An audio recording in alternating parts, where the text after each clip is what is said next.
Então, o que é o Projeto Abraão? Lembra como o Evangelho de Mateus inicia? Jesus, filho de Davi. Mateus nos mostra que Jesus era o tão esperado rei e messias judeu.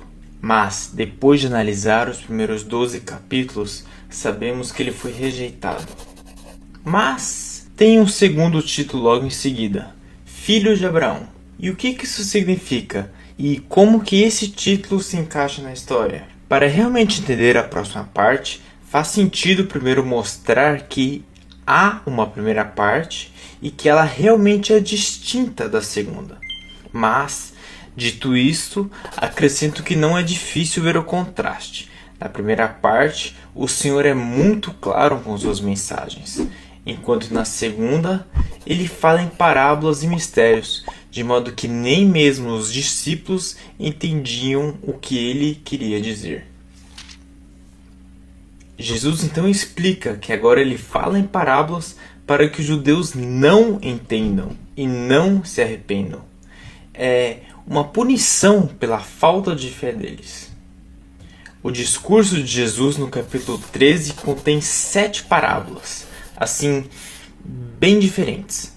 Hoje, juntando com as 7 cartas do livro de Apocalipse, podemos ver que ele estava profeticamente falando da era da igreja, enquanto nos primeiros 12 capítulos ele estava claramente anunciando o reino judeu.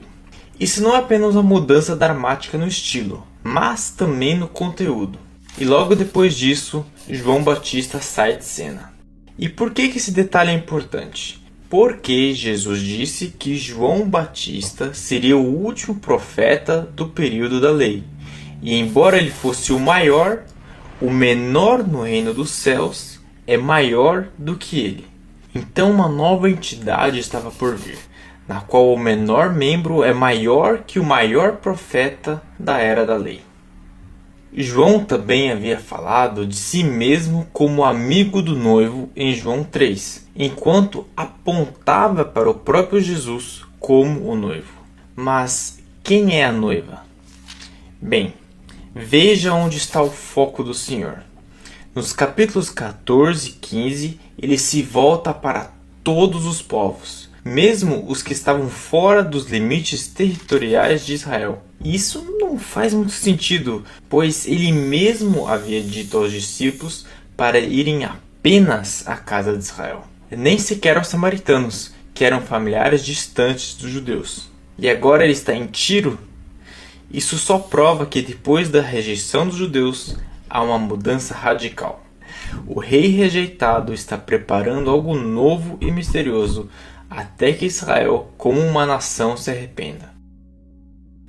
Mais tarde, Paulo revela o mistério, em Efésios 5,32.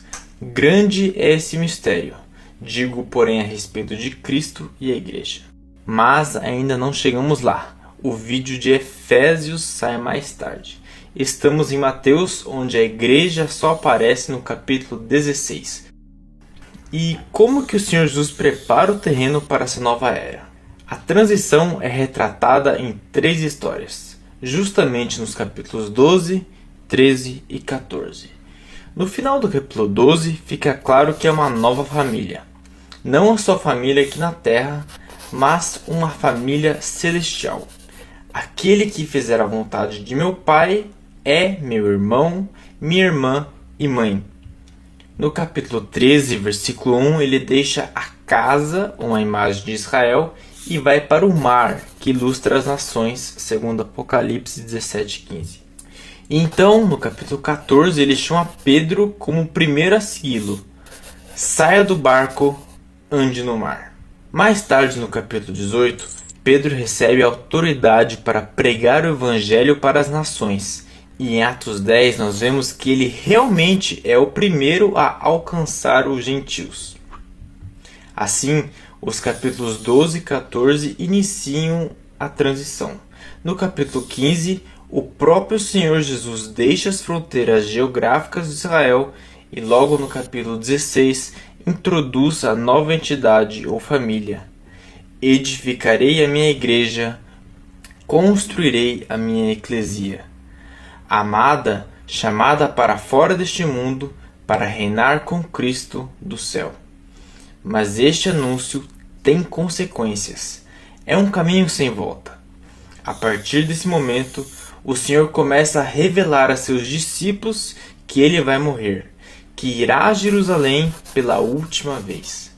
Lá, ele abertamente repreende a elite religiosa e profetiza sobre Israel e as nações.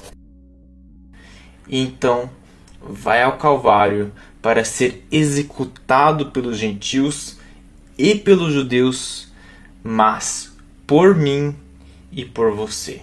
Na realidade, ele estava morrendo por Israel e pelos gentios. A sua acusação, o rei dos judeus. E na manhã do terceiro dia, ressuscitou.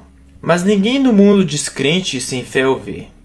Porém, mais de 500 de seus seguidores o veem, tocam, comem com ele. Enquanto isso, o mundo está perplexo e cheio de teorias, com um túmulo vazio. Suas últimas palavras para os líderes judeus foram: eu vos digo, a partir de agora vereis o Filho do Homem assentado à mão direita do poder de Deus e vindo com as nuvens do céu. Isso já aconteceu? Não, ainda está por vir. Foi dito há cerca de 2000 anos.